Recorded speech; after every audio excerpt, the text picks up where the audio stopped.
Syria में तख्ता पलट की खबरें हैं। इस बीच विद्रोहियों के डर से राष्ट्रपति बशर अल असद देश छोड़कर भाग चुके हैं। राजधानी दमिश्क से निकलने के बाद उनका विमान अचानक रडार से गायब हो गया।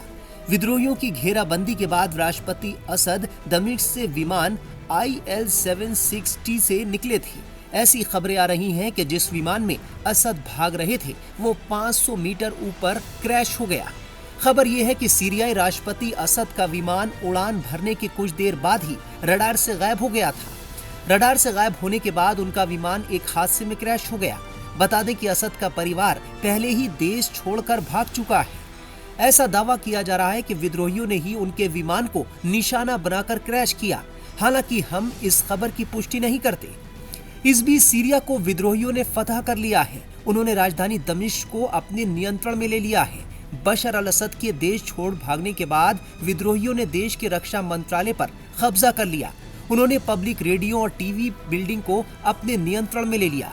न्यूज एजेंसी रॉयटर्स ने 2 सीनियर मिलिट्री अधिकारियों के हवाले से ये जानकारी दी है। बशर अल असद एक विमान में सवार होकर भागे थे। राष्ट्रपति के भागने की खबर तब आई जब विद्रोही बलों ने दावा किया कि उन्होंने राजधानी में घुसना शुरू कर दिया है और उनका मुकाबला करने के लिए सीरिया की सेना मौजूद नहीं है। ये ईरान और हिजबुल्लाह के लिए बड़ा झटका माना जा रहा है, क्योंकि बशर अल असद को ईरान और हिजबुल्लाह का समर्थन रहा है।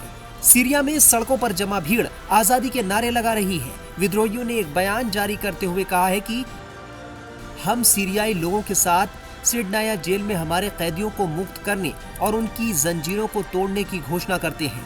अन्याय के युग की समाप्ति हो गई है। बताया जा रहा है कि सीरियाई एयर के एक विमान ने दमिश्क हवाई अड्डे से लगभग उस वक्त उड़ान भरी जब राजधानी पर विद्रोहियों की ओर से कब्जे की जानकारी मिली थी। ये विमान शुरू में सीरिया के तटीय क्षेत्र की ओर बढ़ रहा था, जो असद का गढ़ है, लेकिन फिर अचानक यू टर्न लिया और नक्शे से गायब हो गया। विद्रोहियों ने घोषणा की है कि उन्होंने एक ही दिन की लड़ाई के बाद सीरिया के प्रमुख शहर होम्स पर पूरा नियंत्रण कर लिया है।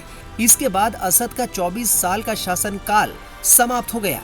वहीं सीरिया के प्रधानमंत्री मोहम्मद गाजी अल जलाली ने कहा है कि वो शांतिपूर्ण तरीके से विपक्ष को सत्ता सौंपने के लिए तैयार है। जलाली ने कहा है कि मैं अपने आवास पर ही हूँ और कहीं नहीं गया हूँ, और ये इसलिए क्योंकि मुझे अपने देश से प्रेम है। साथ ही उन्होंने कहा कि वो सुबह काम करने के लिए अपने कार्यालय जाएंगे। साथ ही उन्होंने सीरियाई नागरिकों से सार्वजनिक संपत्ति को नुकसान न पहुंचाने का आग्रह किया। प्रधानमंत्री ने हालांकि राष्ट्रपति बशर अल असद के देश छोड़कर जाने संबंधी खबरों पर कोई प्रतिक्रिया नहीं दी।